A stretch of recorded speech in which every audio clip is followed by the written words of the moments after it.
Hey skiers, it's Bob with SkiEssentials.com. Welcome to our 2026 ski test. Got a Liberty Scope 110 for you today. Super fun free ride twin tip ski. Nice balance of flex and sturdiness. It does feel like it has some composure to it for being as light and mobile as it is. I got on this thing at our ski test this year and it was pretty slushy towards the end of the day. And this was a great combination of attributes. It had, enough width to stay on top of that kind of spring-like snow. And then it also had enough ease of use where you could throw it sideways. After a long day of skiing, it's pretty tough to get something that's really heavy and directional on your feet. It's actually more fun to have something like this, just wide, fun ski that you can really put anywhere. So if you're running into bumps or you're skiing through the trees, something like that, something like this Scope 110 will really help you out on your way. I was really impressed with this ski at this width, skiing all the scopes, 94 through this 110 at least.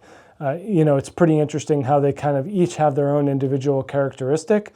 This one feels more mainstream than the other ones, which are a little bit more unique. I think that this scope build and style really comes into its own in the 110. And I guess by into its own, I mean feels more like other sturdy skis in the 110 range. It's still not quite there with Rossignol Center Free 110, Salomon QST Blank, something like that that's heavier and sturdier, but definitely feels like it belongs in that conversation in terms of being a nice floaty, playful twin. It's built with a poplar wood core. We do get a phenolic plate underfoot, so stiffer in the underfoot zone. And they still put a center mount on this 110. They put a center mount line on all of their skis, and I would say it's least useful on the 110. Recommended line will give you better directional performance. I'm sure there are some terrain park enthusiasts out there and center mount enthusiasts who will disagree, and that's fine. I think this ski works much better at a recommended line at this width, mostly because you're probably not going to be spending most of any time in the park. This is designed for softer snow and deeper snow. In the 182 here, on the scale at 1,855 grams. So for a 110 in this length, it's on the light side for sure. Pretty thick underfoot core and throughout, and then thins to the very tips and tails. And that's going to set up this pretty unique flex profile. It's one of these skis that happens to be more flexible in the tails than it is in the tips.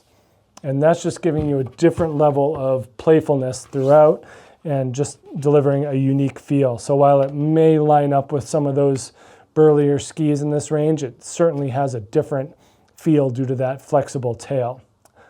Shape-wise, 110, soft snow specialist, not as, composed in an on-trail format. It's going to lose some torsional stiffness due to the width and just will function better in deeper and softer snow overall. Pretty flat, not a lot of camber back here. Dimensions 142, 110, 130 with a 21 meter turn radius. Real drifty, you can throw this thing sideways very easily. It's extremely simple to manipulate that turn radius, long tip rocker profile, and then pretty straight taper shape here. Tail, pretty similar to the tip. They have some good symmetry in terms of how they are shaped and styled. So nice balance between the tip and tail rocker profiles, as well as taper shapes. They both kind of use this more rounded shape, and we've just found that skis with a rounder turn shape, rounder shape and footprint generally make rounder turns. So this thing does a great job with those nice S-shaped turns if you're adhering to the side cut, and then the flex allows it to get thrown sideways and just really behave like a more modern freeride ski. We do have some tester feedback here. From Tom Ziccarelli. He said, given the conditions, the heavy corn, I asked all of it I could. It turns quick enough to handle big soft bumps and can carve a GS turn at speed in slop. Overall, a very good ski. Yeah, I think it's fun to kind of hook into that thicker wood core and find the limits of what it can do in a carved turn.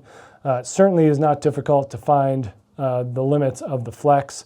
They are quite flexible and easy to maneuver as a result. I think the width keeps it out of the intermediate range, but if you were to make an argument that this is one of the most accessible 110s out there, I would probably agree with that. So you could be an intermediate as long as you are of the understanding that this is a wide ski and it does take a different set of style and a different skill set to get it up on edge and get it to perform. Advanced and expert skiers, I think, will enjoy the playfulness and creativity involved here and will be able to kind of push it to its limits and find everything they want to know about the ski pretty easily.